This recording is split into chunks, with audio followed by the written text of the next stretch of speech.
and thanks everyone for joining in. There are loads of you. This is very weird. I've never used Zoom before, so this is a learning experience for me. So if I screw up, please just let me know somehow.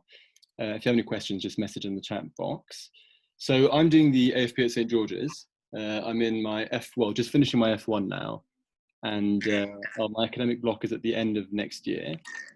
I'll give you a quick sort of brief, I guess, summary of what my foundation program is like. So I did orthopedics and then general medicine, and I was supposed to go on to psychiatry, but I stayed in medicine because of COVID. And next year I'll be doing A&E, renal, and then my academic block is in renal medicine. The way my block is working is that it's 4 months of just pure academic work, so no clinical work. And my supervisor has projects that he's already working on, and he will involve me in those. So we're looking at sudden cardiac death in CKD patients and how we can predict who's at risk. So anyway, going on, I'm going to talk about the application process. I'll talk a bit about the shortlisting criteria and the longlisting criteria, specifically for London. I'll talk a bit about other places as well, but I mean, my experience is with London, so that's what I can I guess, give advice on. So talk a little bit about give an intro to what the AFP is and why you should do it, a little bit about why you shouldn't do it if you don't want to do it, a bit about the application, then some tips. So this, I'm not sure if you've seen this before, some of you may have. The National Institute of Health Research basically has created an academic training path. And the aim of this is to have clinicians who are also trained in academia. And you start at medical school, you finish medical school, congrats, and you go on to the foundation program. You can do the academic foundation program, and then you'll move on to something called the academic clinical fellowship, and so on. It's important to note here that at every orange arrow, so I don't know if you can see my mouse, but I'm circling orange arrows now, you can reapply and re-enter. So you don't necessarily have to do the AFP if you want to do an academic clinical fellowship. Okay, you can do the normal foundation program and then apply up during F2 or during F3 or F4 to the academic clinical fellowship. So this is not the be-all end-all, and the AFP is certainly not the only pathway into academic medicine, but it's definitely a great introduction and a really good experience if you're looking to gain some experience in research or teaching during your foundation years. So why you should do the AFP. So the AFP is essentially exactly the same as the normal foundation program, except you have this dedicated time where you're not doing clinical work, but you're doing academic work. And the AFPs vary, so across deaneries and across hospitals. So at St. George's, we, as I said, have a 4-month dedicated academic block at the end of it, or at any time during F2. Mine is at the end. But other places have a day release. So you'll have, for example, a day a week for the whole 2 years where you work on academic things. I think it's a matter of preference. I personally like the idea of having 4 months where I get to just focus on projects without any distractions or any on-calls or anything like that. Some people prefer having time over the 2 years so they can, I guess, work on things more long-term. And yeah, I mean, that's up to you what you'd like to do. The AFP comprises roughly 5% of all foundation jobs. The benefits are, as I said, it gives you the opportunity to develop your research and your teaching and general academic skills. You can do this through sort of experience, so you'll be able to work on your own projects and gain experience like that, but you'll also have the opportunity to do things like courses. You'll have an academic supervisor who can support you and advise you over the 2 years, and you'll also do your project with that academic supervisor. And so generally it's a great introduction to academic medicine. The other advantages that I guess people talk about a little less is that often, well, at least in my case, it's 2 years in the same trust, which I think is a huge advantage. So, I mean, I definitely feel much more comfortable now towards the end of F1 than I did at the beginning. And part of the reason that part of that is due to the fact that I know the people I work with, I know the system, I know the IT system, I know how to do things in the hospital, and I'm it gives me a lot of confidence knowing that I'll be in the same place next year, and I wouldn't want to now relearn a different system. So that's another advantage. If you're looking to work on your portfolio for specialty applications afterwards, the academic foundation program gives you time to do that. I mean, another advantage is that it's not reliant on your SJT. You need an acceptable score on the SJT, but the SJT won't determine what job you do, which I guess is less of a headache. And also you have access to things like grants for research, and often the hospital will support you with going to conferences and things like that. Many places, St George's included, will provide you with the opportunity to do PG cert, so postgraduate certificates. So you can do a postgraduate certificate in medical education, in research skills, and I think that's a really good opportunity, and definitely one of the big advantages of doing the AFP. There are, is staying at the same trust for 2 years the same wherever you go? So no, it's not the same everywhere, I don't think, but in many of the London jobs, it is that way. So you'll either do 2 years in the same hospital or 2 years in hospitals in the same trust. All the St George's AFPs are at St George's for 2 years. Fine. Some of the disadvantages of doing the AFP, firstly, it's a different competition. It's more competitive than normal foundation program, and it's a different process. So, you know, if you're finding it difficult to do medical school itself, it's not ideal to have the additional stress and work of having to prepare applications, having to prepare for your interview, and it really is a lot of additional work. The other, I think, major, I'll talk about pay in a second, the other major disadvantage, in my opinion, is that you have less clinical experience than your colleagues on the standard foundation program. And I think this is quite an important thing to consider. So I'll have 4 months less than my colleagues on clinical jobs. And I think 4 months is a long time, and you can de-skill. And also F1 and F2 provide you with the chance to rotate around different specialties. You'll have less exposure because you're doing the academic program. So that's definitely something to consider. Sorry, this is Yezin writing that even in London, you may spend a year in a DGH. Yeah, so in some of the North London jobs, you do spend a year in teaching hospital and the rest of the time in a DGH. So you have less time to complete your clinical competencies. So like at medical school, when you have to do a certain number of procedures and CVDs and mini-KEXs by the end of the year to pass, you do the same thing in F1 and F2, and you'll have less time to achieve those things because you'll have 4 months less clinical work. It's important, but that should be okay. And if you're doing the AFP, you should be able to achieve that. Another disadvantage is you get paid less. And the way F1 and F2 work, well, I think the way all medical training in the UK works is you have a base salary, depending on your grade, and then you'll be paid extra if you work more than 40 hours a week. So for every hour over 40 hours a week, you'll get paid an additional amount. And if you work on social hours, you get paid more. So if you're working on overnight or on the weekends, you get paid more. When you're doing the academic job, well, at least my academic job, for example, has no on-calls, and it's 9 to 5 throughout the week. So you don't work over 40 hours, and you don't do the additional unsocial hours. So your pay is purely the baseline, and it can be quite a significant difference for those 4 months. So that's also something to consider. Another thing, which is not necessarily a disadvantage, but it's really important to highlight, is that the AFP is not absolutely necessary if you want to be an academic. There are other ways you can do the normal foundation program and publish way more than someone who does the AFP if you're motivated. The AFP is just an opportunity, and it gives you the time to do that. So it's not completely necessary, and you can do academic work even if you're not on the academic foundation program. Fine.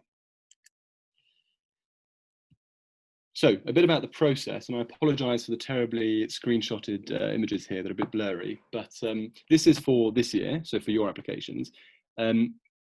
In October, something called Oriel will open, and Oriel is a website which you use to apply to both the standard foundation program and the academic foundation program, and that's open for just under a month. And what you do is you'll have to apply to the standard foundation program. And when you apply for the standard foundation program, you apply only to deaneries. So you essentially only apply to locations. So South Thames, or North Central, or Northwest of England. You're applying to a location, and then if you score enough points based on your decile, other degrees, publications, and the SJT, you'll then be allocated to a deanery, and only after that will you apply for individual jobs and rank individual jobs. For the academic foundation program, it's different. So you can choose up to 2 academic units of application, which is essentially the same thing as a deanery. So London is an academic unit of application, and Oxford is an academic unit of application. You can only apply to 2, and you rank jobs from at that point. So I can rank, say, first a job at St. George's, second a job at Imperial. So I'm ranking each individual job in London, which is different and requires a lot of thought and work. And I'll talk a bit more about that later. Then in sort of from the 4th of November to the 8th of January will be the process of them longlisting you, shortlisting you, it'll be interviews and giving you scores. And then in mid-January, you'll get your offer. And the cascade system, I'll talk about in a second. I'll talk about it later. But the cascade system is basically when, if someone gets offered a job and they decline that job will be offered to the next best person. So even if you don't get an offer in January, you might still be offered a job that you want in the cascade process. So, one second, I can't see my slide because your questions are in the way. Fine. So step 1, ranking jobs. So I said that you don't rank deaneries, you rank individual jobs in the 2 AU of A's that you can apply to. Choose wisely. This is really important. For the standard foundation program, you should apply for every job. You should rank every single job because you want to basically minimize the chance that you will end up without a job. That's for the standard foundation program. For the academic foundation program, because of the cascade system, if you rank jobs that you don't want to do, you might end up getting those jobs, whereas if you wouldn't have applied for those jobs, you would have got a job that you want to do. So I'll give an example. Say Bob and Sarah apply and they both rank pediatric AFP at Imperial top. And then Bob gets a higher score than Sarah, but Sarah is second ranked for that job. Say that was the only job that Sarah wanted to do, she only ranked that job. If Bob then declines his offer, it'll go straight to Sarah and then she can choose it. But if Sarah would have said, actually, you know, I don't really want to do it, but I'm going to apply to renal at St. George's as well, she might score highest for renal at St. George's, be offered the renal at St. George's job, and then she can either accept the AFP or decline the AFP. She won't have the opportunity to get the Imperial job. Does that make sense? I know I can't assess your response, but if you rank jobs that you don't want to do, you risk not getting the jobs that you want to do. So only rank what you want to do. And then after you've ranked your jobs, you'll then have to list your extracurricular achievements. So things like your publications, your posters and oral presentations, your prizes and additional degrees. Other deaneries, so not London, will ask for white space questions. And those are just questions like, why do you want to do the AFP? And you have to write 200 words on it. And they will read those when considering who to invite to interview. So it'll be things like, if you have this clinical scenario and you want to answer a question, how would you design the research project? Or they'll say to you, describe your experience in research and why that's made you want to do the AFP. So they're just questions that I guess are just an opportunity for you to demonstrate motivation and the right attributes for the AFP. But London doesn't have those questions. Fine. Then there's long listing. And long listing is based entirely on your decile. And it's basically a way for them to discard the majority of applications without having to read them. So say you you're in the 8th decile of your medical school, but you have 20 publications. If the decile cutoff that year doesn't include the 8th decile, your application will be discarded and they won't even read they won't even see how many publications you've got. So this is what it was in previous years. Sorry, someone's mic. Can they? 60 students. How do I? عندك 60 students. One second. Someone is unmuted and I can only hear them. Fine. So when you're applying to the foundation program, the normal foundation program, your decile score will give you up to 43 points. So if you are in the first decile, you'll get 43 points. If you're in the second decile, you get 42 points. Third decile is 41 points, and so on. So the minimum number of points for your decile for each year is as follows. So in 2016, only the top 2 deciles were longlisted. And this depends on how many people apply and what deciles those people were in. So they'll just take, for example, the top 125 people as an example and say, we're going to cut it there. Everyone who got less than that won't get longlisted. And it does vary. So you can see that in 2017, for example, the top 5 deciles were considered. I think, and I'm not sure if this is 100% true, but I think for 2019, so the year that I applied, it was the top 3. So if you're in the top 3 deciles, they would have longlisted you and then read about your extracurriculars.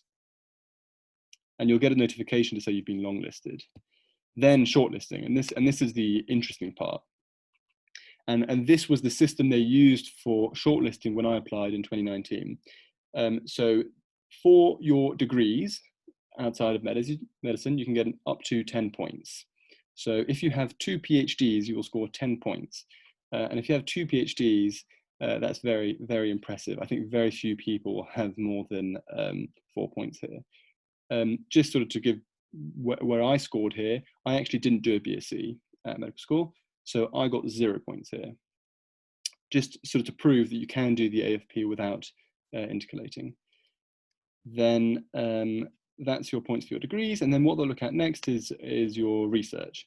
And again, it's up to 10 points. So for every paper you publish, you can get 2 points. And for every presentation, whether it's oral or poster, you can get 1 point, up to a maximum of 10 points. So if you have 5 papers, you've maxed out. So you can have 1 paper and 8 poster presentations, and you'll max out. So the same as someone who had 5 papers. If you have 20 papers, doesn't matter. You still get the same number of points as the person who had 5 papers. So what the major tip I give here, if you, by far the easiest of these things is to get a poster presentation, and it gives you the same number of points as an oral presentation. So, I mean, it's very rare for a poster presentation. I mean, it's not very rare, but it's quite easy to get poster presentations accepted at conferences. So if you just do like a literature review, write a nice abstract, submit it to a conference, you're likely to get that accepted as a poster. So it's a really easy way to score points here, and to getting poster presentations will be much quicker and easier than publishing a paper, for sure.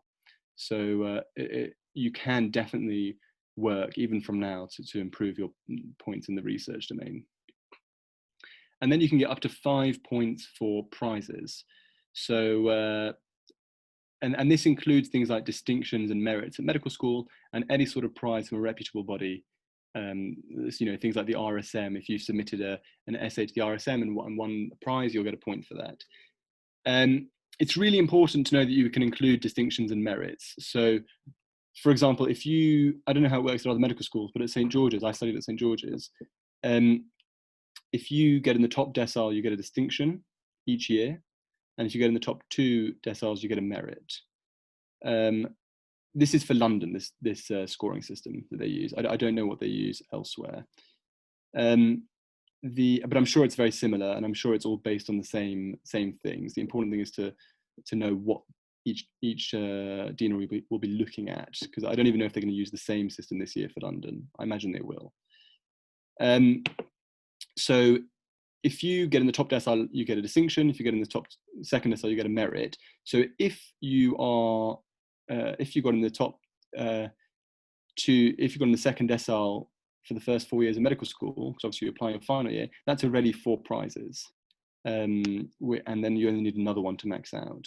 There's a question here from Tish Jervis. So he asked, for distinctions and merits, does it have to be your overall year class, or does it count to submit distinctions for end of year written exams, for example? Oh, I see what you mean. So it's not for your overall score for the year, but it's for a specific exam you did. I think if the university has given you a prize, you should put it down on the application. And that raises an important point, that do you get more prizes for certain prizes, or all just marked? No, so you get the same number of points for any prize you get. So you can win the University of London gold medal, get 1 point. You can win the St. George's psychiatry essay prize and get 1 point. So it doesn't matter what the prize is, you'll get 1 point for it. I would rank, don't just put your 5 prizes, put as many things as possible on the application, because if they reject one of your prizes, you want to try and have a backup. And the same thing goes for presentations. So even if you've done a poster presentation at your medical school's cardiology society, include that, because they might accept it. Okay. There's another question here. Does a certificate of merit for a specific uni clinical placement count?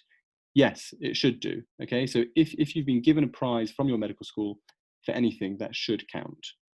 Okay. And important to note that these need to have been whilst at medical school. So if you did a degree before medicine, so it does count for a BSc, but if you did a BSc before medicine, then those prizes that you won in that won't count.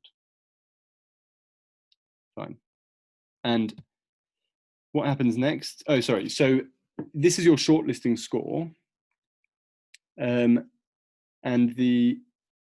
at least for my year, you had to get 10 out of 25 to then be shortlisted. So to then be invited for interview. So shortlisting means you'll be invited for an interview. So if you have 10 points in total for your degrees, your research and your prizes, you should be invited for an interview. There are a few more questions here. Do the publication posters talks need to be whilst at medicine? Also, I don't know.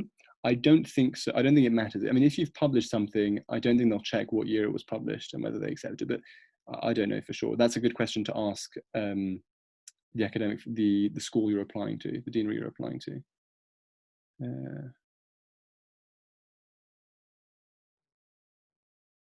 Do studentships count as prizes? I mean, if it's that, I would also ask the deanery. I don't know. If it's considered a prize and it was competitive and you got it whilst at medicine, put it on the application. I don't know if it will count.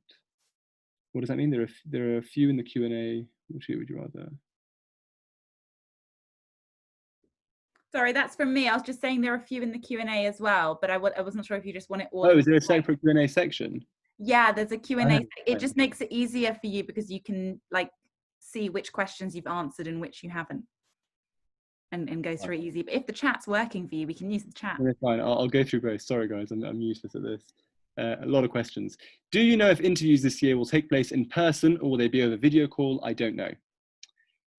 If you get rejected for the AFP, do you automatically enter the standard foundation program? You need to apply for the standard foundation program as well as the AFP. You can't just apply to the AFP.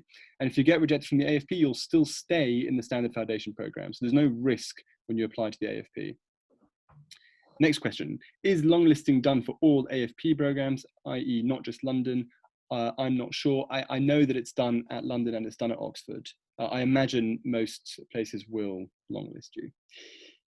If research is in pre-publication, does it still count towards points? No. You need to have either presented it somewhere or published it somewhere for it to be considered. To say that I did this and this project, but nothing's come of it yet, unfortunately won't get you points. If it's been accepted for publication, but hasn't yet been put on PubMed, that does count. Can publications be review articles? Yes, they can. They can be review articles, they can be letters to the editor.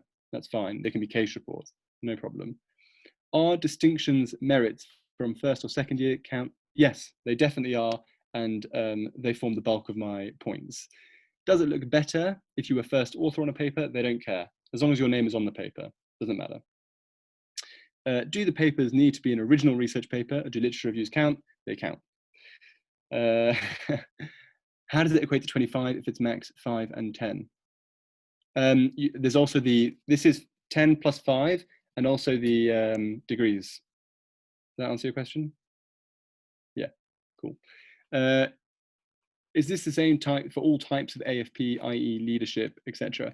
So this system which they use is the system for London, for all AFPs in London, whether it's a medical education one or a research one.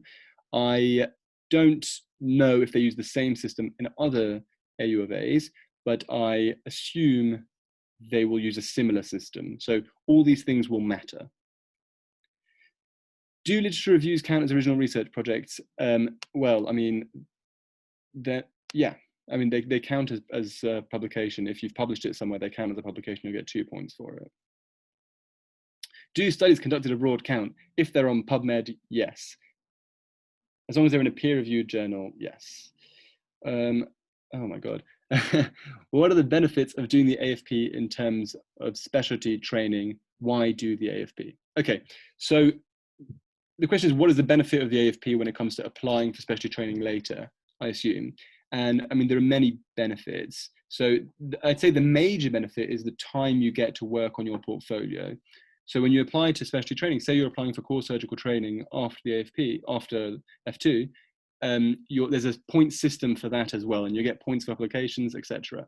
The AFP provides you with the opportunity to get points for that application. So yes, you'll benefit in that sense. There is no actual direct benefit of having done the AFP. So if you put AFP in your application, they won't care. It's about what you've managed to achieve during that AFP, which is another reason why it's not the end of the world if you don't get the AFP. You can still get these things through the foundation program normally. You just don't have as much time for it. How many in London can you apply to? I think roughly 125. I've got a slide on that later on how many there were in each deanery. Do online MScs or MPhils count? I mean, if they're recognised degrees, then yes, I would expect so. I don't see why not. I would contact the deanery though. I'm pretty sure they should count. Can everyone see the questions, or should I read them out loud? Does a previous degree done before medicine not count as part of the 10 points? No, it does count as part of the 10 points. It's about the prizes. So if you won a prize in your previous degree, that doesn't count as a prize. But if you've done a PhD before medical school, that definitely counts. If you have another degree and it's a first class honours, do you get an extra point or just 4 points for the degree? So if it's a first class honours degree, you get 4 points. Why would you get an extra point there? Do you want to clarify? I don't really understand. No? Fine. If you've repeated years at medical school, could that disadvantage you? It would only disadvantage you if it affects your decile ranking, because that could affect your ability to be long listed. So I know at St. George's, if you have to repeat a year, you're automatically, no matter how well you did the second time round, you're put in the 10th decile for that year. And so that might affect your ability to long list.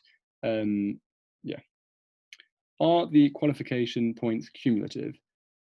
Oh, that's a good question. So if you get a BSc, yeah, I think they are. They are cumulative because you have an opportunity to add a second degree. So it's out of 10 points and you only get 5 points for a PhD. So they are cumulative. What if you present the same paper at different conferences? Does that count at separate points? That should do. I'm not 100% sure, but you can always just tweak the title of the presentation if you're worried about that. What if you were accepted for an international conference that has been postponed due to COVID? Does that count? So that's a very specific question. So for example, I know that I was supposed to present it in Vienna this summer, but that's been cancelled and it's an online virtual conference, and it will still count as a presentation because you are presenting it virtually. I think if you haven't presented, I don't know if it would count, but I would ask the foundation school about that. I don't know. Do prizes? Yes, they do. Prizes during an intercalated year do count. Where can we find a list of the latest AFPs offered currently for this year's application? Does a list of programs? So the list of programs doesn't really change, at least when I was looking at it, it hadn't changed. Oriel website should have a list. I don't know if they release all the jobs in advance though before the application opens, but it should be the same as last year. If you've got a master's and a first class honours degree, would that be 8 plus 4? I think so. I don't know because I didn't have either of those things, but I think it should be. If you had a first class honours intercalated BSc, does that count as 4 points? I'm not sure there's a difference between intercalated and normal BSc. No, there is no difference. If you got a first class in your BSc, in your intercalated BSc, that's good. BSc first class masters, would that be 4 plus 4, which is 4? Again, that's the same question as before. think so. If you're worried about decile ranking for longlisting, but you have a few publications, prizes, would you recommend avoiding London? I would say, listen, because you can only apply to 2, then you need to choose where you think you'll get in. London does use decile, and as you saw, I mean, historically, it's usually, you know, up to the 4th decile or so that will get accepted, will be longlisted, but it can be the top 2. If you're worried and you're below that, I would look at the other deaneries and see what their application processes, what their selection criteria are, because there might be some that don't look at decile. Why is the deanery 10 points? What is the other 5 points for? So I think this is because you can get more than one. Do we need to provide original degree certificates, transcripts for the application? So they actually didn't, I think they ask randomly for evidence. So I don't think you need to when you do the application, but you need to make sure that you have it somewhere in case they ask you. What exactly is accepted as an oral presentation? Does it count if I presented some work at a work experience workshop? So this is unclear and their guidance is not very clear. If it's a sort of a national body, then it should be accepted. If you presented, you know, at your local hospital's audit day, that may not be accepted. But if you presented, say, at the Royal Society of Medicine, or if you presented at the Royal College of Surgeons or the Association of Surgeons in Training, that will count. Do prizes need to have specific certificates, or can I screenshot my assessment record? I don't know what your assessment record is, but I would try for anything. And as a rule going forward in medicine, try and collect as much evidence as possible for everything you do. So you should have a certificate. And if you don't have a certificate, I would contact the organization where you presented to try and get a certificate. So yeah, you should contact them. But also, if you have emails and stuff to confirm, that should be okay. Fine, I can see someone asking me to answer questions at the end. I think I will do that because there are lots of specific questions. So I'm going to go forward and let's save questions for the end. So after you've been shortlisted, you'll then be hopefully invited to an interview. And the interviews are usually, well, at least for London, you have the option of doing it in December or in January. And they'll, once you've been accepted for an interview, they'll ask you to choose a date. Ming is a good friend and he's brilliant and he's going to discuss interviews tomorrow. And I would definitely tune into that lecture at 6:30 tomorrow. Now I've got too many questions on my screen, so I can't press next. Fine. And then you get an overall score.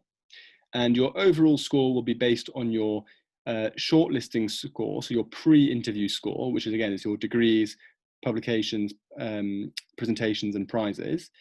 You'll get a score for that, and then you'll also get a score for your interview out of 40. They add those scores together, and for some reason, multiply that by 4, so you can get a maximum of 240. And then they'll add your decile score, so remember we said it's out of 43, to that, and that's your overall score. And your overall score will then be how they rank applicants for jobs. Okay. Fine. The main message from here, and something quite significant, is that it doesn't matter whether you published in the Lancet or if you published in any like any PubMed journal, the score you'll get for it will be the same.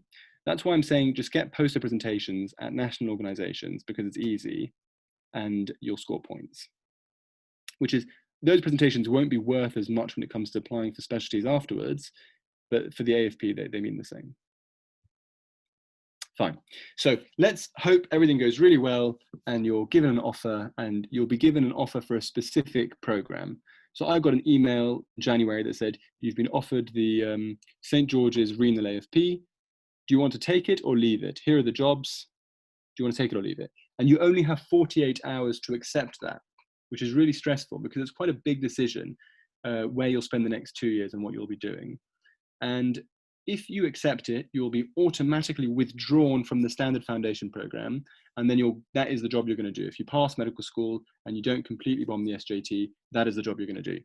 If you reject it, you will be taken out of the academic foundation program application system, and you'll be back in the standard program, and you have to wait for your SJT result before you can rank the jobs again for the standard programs. which is, again, why I was saying before, only rank the jobs you want to do, because you might be offered a job that you don't want, and then you either take it or leave it. Whereas you may not be offered a job, and then in the second cascade, be offered a job you do want. So, yeah. And here is some stats from last year. So just going through, so just to show that, so initial offers, this is for the whole country. So 562 jobs were offered in the first round, only 409 were accepted, okay? So many people will not accept the job. So your chance of being picked up in a cascade is actually quite high, okay? So 28% of jobs that were offered are then rejected. So you can actually pick things up in the cascade system. That's basically the meaning of this cascade stuff. And then this is each individual academic unit of application or deanery, and this is the number of vacancies they had last year, the number of applications. This essentially is the competition ratios for each deanery for getting a job.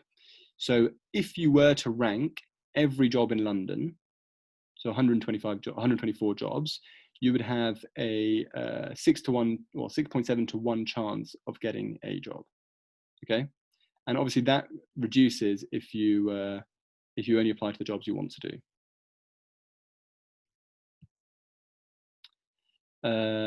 Does that make sense? Fine. Here are some tips. So I've spoken about poster presentations. If you need more prizes, go to the Royal Society of Medicine website. They have tons of competitions all the time. Okay, so there'll be essay competitions in every subject. You can just submit, and I think very few people actually submit. So you have quite a good chance of getting a prize, which is a national prize, which is excellent for your application, for all sort of not just the AFP, but also later in life. Again, this merit distinction thing, remember, rank your, if you've got merits in first, second, third, fourth year, put them on your application because they will count as points. And then it's basically, you've got 4 points just for being in the second decile at medical school without any additional work. There is really no harm in applying to the academic foundation program, okay? If you apply and don't get in, doesn't matter at all. You'll be put into the standard foundation program, you'll have to do well on the SJT, and you can still do a great job, okay? And it doesn't mean you won't be able to do academic work, it doesn't mean you won't be able to get into the specialty you want to get into. There's really no harm in failing. Also, it's just an opportunity to do something different. And if you get the job, you can always reject it. So, I mean, just, there's no harm in applying. No one's going to judge you if you didn't get into the AFP or if you got into the AFP and chose not to do it. Especially for London. So because you don't have to answer these white space questions, okay, there's really no harm in applying because it's basically no more work than applying for the standard programs. Rank the jobs you want. I've spoken about this. Don't worry about it too much. As I said before, it's not a big deal if you don't get in. You can always get into the academic, different pathways into the academic training pathway, and you can do academic work outside of the AFP. And then interview dates. So as I said, for London, there are interview dates in December and interview dates in January. And the SJT is either in December or January. So pick your interview based on when your SJT is. So if your SJT is in January, do the AFP interview in December. So you have at least December to prepare for the SJT and vice versa. Cool. Now I'll go to your long list of questions. Let's see. So attending conferences, the question is, does attending conferences count for anything? Unfortunately not. So if you haven't presented, then it doesn't count. Answer live, cool. Have I answered this? Cool. How do you get poster presentations? So if you've done some work, so actually a really good example, say at medical school, you had to do an SSC or an SSM and you had to write something. So I'll give you an example. Like I had to write in my final year, my SSC was in pediatric surgery, and I had to write a literature review on operative management of Hirschsprung's disease. I could have, in theory, summarized that literature review into an abstract, so 250 words or something, looked for conferences that would be interested in that. So, for example, the British Association of Pediatric Surgery has a meeting every year, and I could have just submitted it there. And then they will read the abstract and accept or reject you. And if you get accepted as a poster presentation, you can also get accepted as an oral presentation. But if it's a poster presentation, which is usually the ones they don't like as much. You just have to basically make a poster, bring it to the conference, get a certificate. It's really not hard to get a poster presentation. Does having an abstract published count as a publication? I don't think it does. So if you've, I know that some, like at the Association of Surgeons in Training, if you get an abstract presented, it goes automatically published in the British Journal of Surgery. That doesn't really count because it's not it's not an article. Do the merits distinctions have to be for entire years, or can I use one in SSM? What? Do merits distinctions have to be for entire years, or can I use one in specific? No, I mean, merits or distinctions. I don't know. So I think if your university has given you a prize, that will count. So I mean, if you got a prize for best elective, well, I guess it's probably too late. But if you got a prize for best SSM in second year, then you can use that in your application. They will then decide whether to accept it or not, but definitely include it. And then I would also take it a step further and then submit the SSM to a conference and get a presentation and get an additional point. Does London release their Decile cutoff before our oral applications close? No, they don't. So they'll only let you know whether you've been longlisted afterwards. Does a letter to the editor count as 1 point or 2 points? A letter to the editor should count as 2 points. What if you reject your AFP job, but once you get your standard FP job, you preferred your AFP? Then tough luck, I'm afraid. Yeah, if you've rejected your AFP job, you can't then change your mind, I'm afraid. What if you won best presentation at a placement? This is probably wouldn't count. So I mean, that would just be, I guess, a certificate from the placement, but it's not a prize that was open to all students, so probably not. No, if you put something down that doesn't count, you don't get penalised. Don't worry. So put everything you can down. What about prize scholarships? Yeah, they do count. So I submitted one of those and it counted. So I got a scholarship from the Society of Cardiothoracic Surgeons and I put it down as a prize and they accepted it. So yeah. Do you have to have so do you have to have your letter to publish to get the 2 points? Yes, you do. If it's not published, it didn't happen, I'm afraid. Are there any more questions, or have I answered them all? Please feel free to send anything and I'll get through them.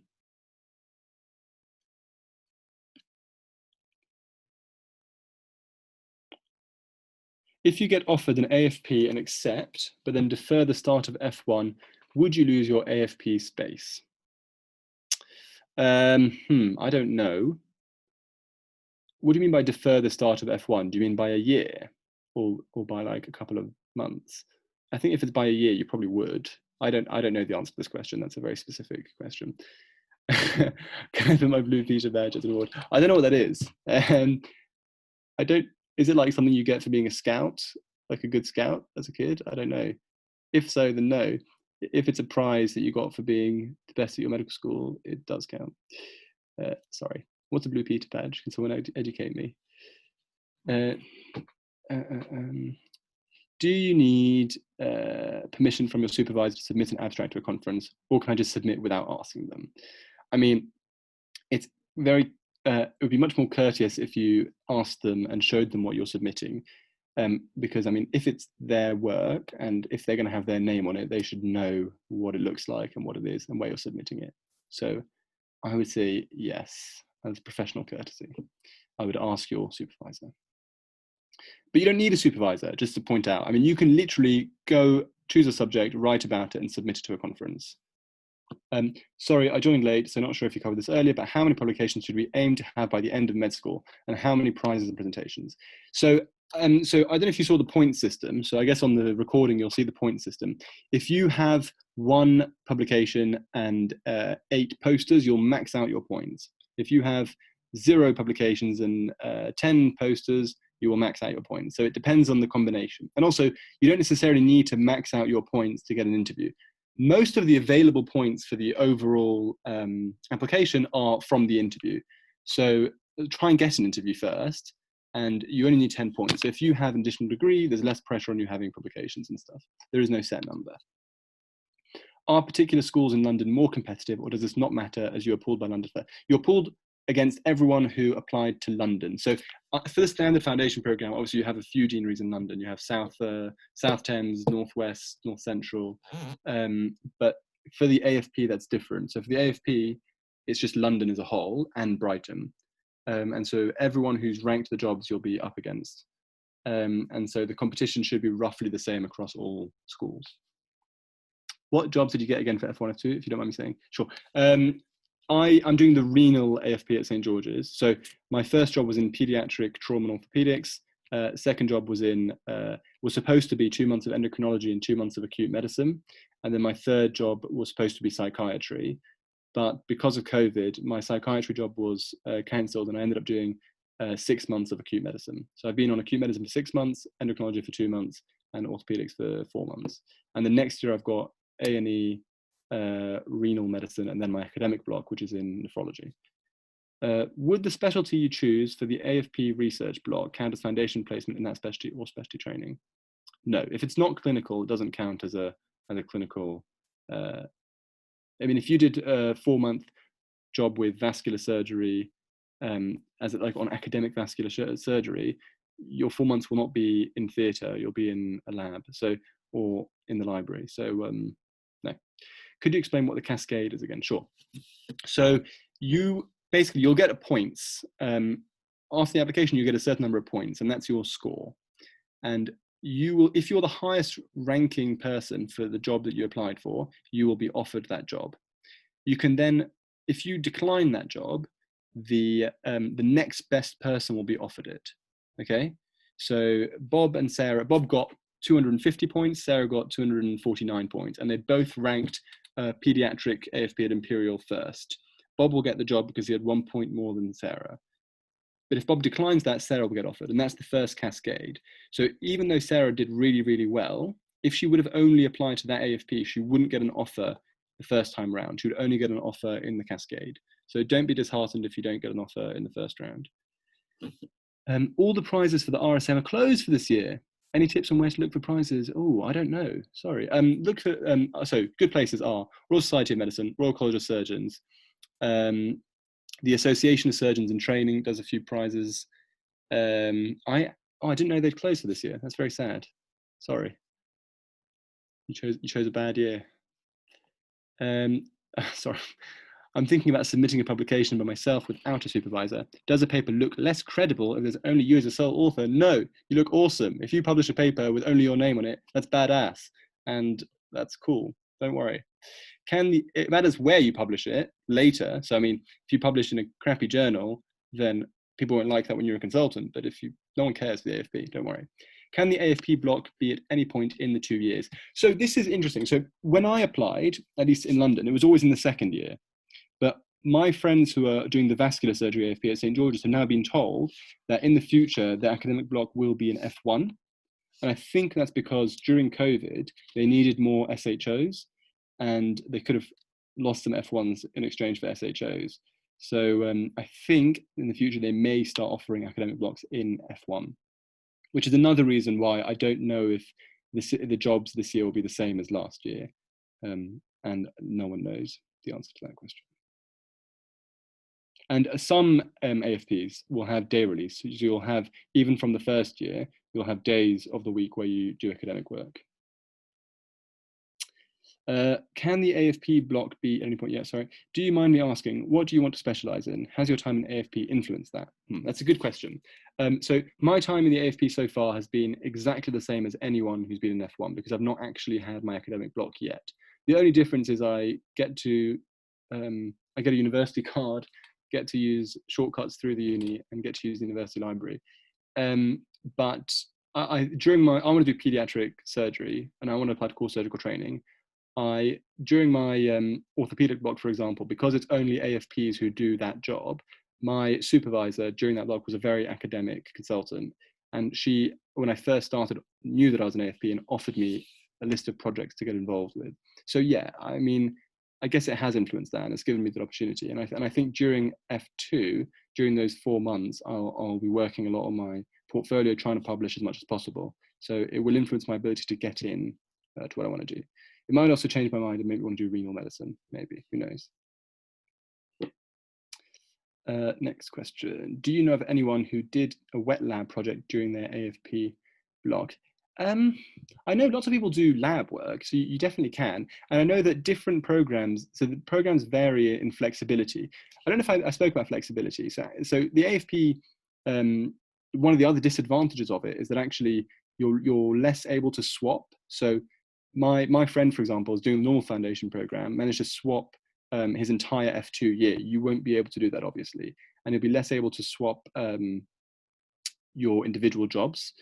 But if you've got a supervisor who's flexible, then you can pretty much do your project in anything you want, and you get to use those 4 months how you want to. So it really varies. And I would, if I were you, speak to the people who are doing the AFPs you want to apply to find out more about what it is they plan to do during their research block. So at St. George's, there's a GP AFP, and I have friends that are doing plastic surgery projects during their AFP blocks, or ophthalmology projects during their AFP blocks. So it's quite flexible depending on who your academic supervisor is. Can you get multiple AFP offers? No. So you'll only get the offer, you'll only be offered the job that you rank highest for, that you ranked high. So this is another reason why you need to apply to ones that you want to do. What was your second AFP choice? The first being the renal AFP. So I ranked, basically when I did it, I ranked firstly the jobs that I thought were interesting. So I knew my academic supervisor before applying, and I really wanted to work with him. And also I wanted to spend 2 years at St. George's, and I knew that the project he was doing was really interesting. So I put the renal AFP there. But you can also put, so I then just basically put surgical ones and pediatric ones afterwards, because those are related to the specialty I want to do. So I think I put, my second one was the pediatric one at Imperial. Next. I heard there are different types of AFP, research one, leadership. Yeah, so when you see the list of, the question is that there are different types of AFP, a research one, a leadership one, and a teaching one. Is that true?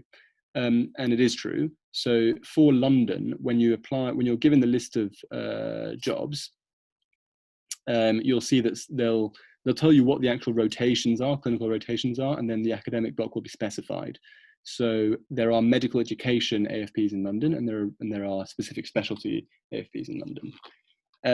At Oxford, I know that you get into the AFP, and then you choose with which department you would like to do your research. So you can do the AFP in neurosurgery, for example, and there is no AFP in neurosurgery in London. So, you know, when you're looking at places to apply, I would look at also how their academics, what the structure is of that. So in London, you apply to a specific academic program.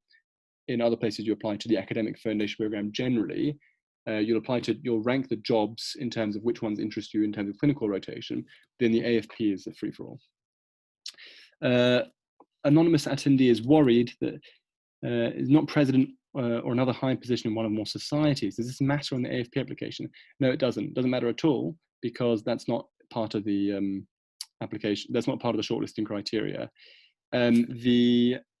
It will matter when you apply to training afterwards. So core surgical training, for example, you get points for leadership roles. You can do that during your F1, F2. Did you choose your supervisor? So yeah, you know in advance, you can check when the jobs come out who the supervisor is. So when you apply to London, you can rank jobs and you'll know who the supervisor for that is. And there'll be a little brief summary on what the research involves. In Oxford, for example, you do choose your supervisor. You'll have to contact your supervisor independently and arrange to do it with them. What is a PG cert and when you can do it? So a PG cert is a postgraduate certificate. So it's not really another degree, but it's another qualification that you can do after graduating. So at St. George's, they offer us a postgraduate certificate in medical education that we can do during F2. So it'll be, for example, a couple of lectures a month plus an exam at the end of the year, and you get an additional qualification, which is really useful because it gives you an opportunity to learn something new. We also do postgraduate certificates in research skills and research design. So that's I think that's one of the major attractions of doing the AFP here. Do you know much about less than full-time training? Is that what you mean by LIFT and FFP programs, like fresh frozen plasma? I don't know what FFP or LIFT are. Is that less than full-time training? I don't know. Sorry, if that's what it is. I don't know. Would someone reject why would someone reject their AFP? Oh, I mean, loads of reasons. So you might change your mind and decide actually you want to do more clinical work and you don't want to do the academic foundation program. Or, you know, your circumstances might change and you might realize that actually the academic foundation program that you were offered doesn't quite fit in with the rest of your life and where you want to be. So lots of people reject their AFPs. It's really important. I think there's a lot of people think they should apply for the AFP just because it's more competitive. It must be better. That's not true. The AFP is not better than the foundation program. It's just different. So instead of doing 4 months of clinical work, you'll do 4 months of academic work. It's not necessarily a better thing. It's just if that's what you'd rather do, and it gives you a broader education, then you should do it.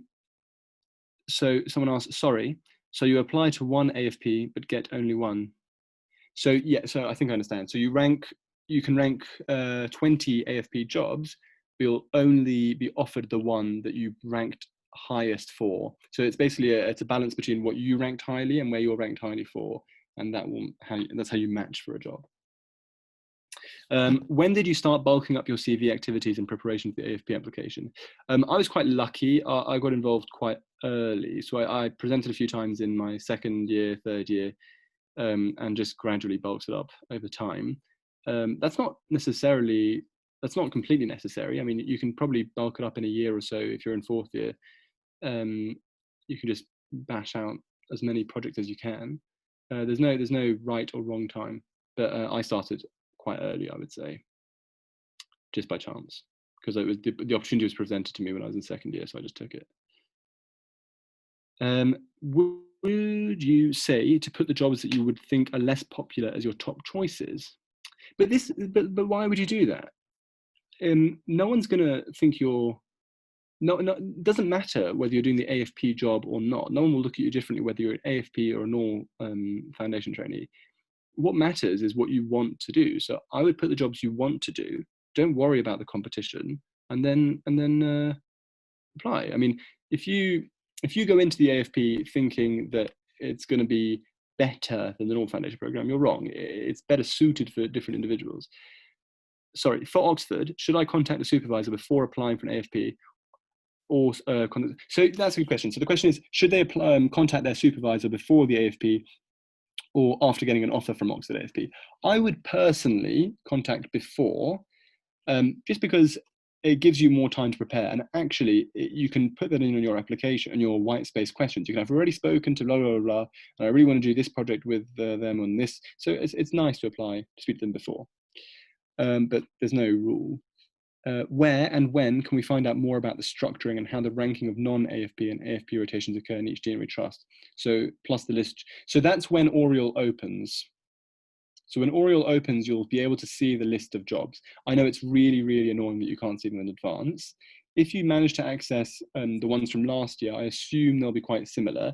They may have changed because of COVID, but it is really annoying that Oriel opens up in October and you're expected to just choose something then. It sucks. I don't know if I have a list from last year, but yeah, sorry. My grades haven't been the best throughout medical school. They've been average or below average. Is there any percent decile I should view as a cutoff? Again, so I would say don't not apply because you don't think you're going to get it. Just apply. There's no harm. If you don't get it, no one cares. So do apply if you want to do it. I would then be, if you really want to do the AFP, I would then be tactical in where you apply. So look for foundation programs where you think they will look at decile less. So London, for example, is very decile heavy. You need to have a high decile to even be considered. So London's probably not the right place for you, but you can look elsewhere. The next question is, what does a week of AFP look like? Wow, okay, so my week, I mean, it varies. So you do clinical work. So you'll do a normal job just like everyone else. Like I was on post nights this week, which means that I come in at 8. I basically do a ward round, do jobs, deal with anything that pops up on the ward, any unwell patients. And I go home at 6. I did that Monday, Tuesday, Wednesday. I'm happy to go on holiday tomorrow. But you can, and it's just the same as a normal foundation job, the same as what you see when you're on placement.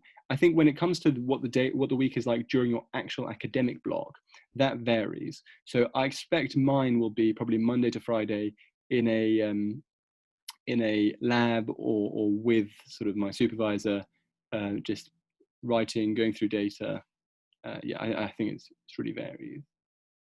Where can you find info on how different AU of A's shortlist? Okay, so I would just Google Academic Foundation Program, and then I would put the name of the deanery, and then they usually have booklets with details. Otherwise, you can contact people who are doing AFPs in different places, and I'm sure they'll give you the details from the previous year. So I know that for the London one, just I Googled LASE AFP handbook, and there's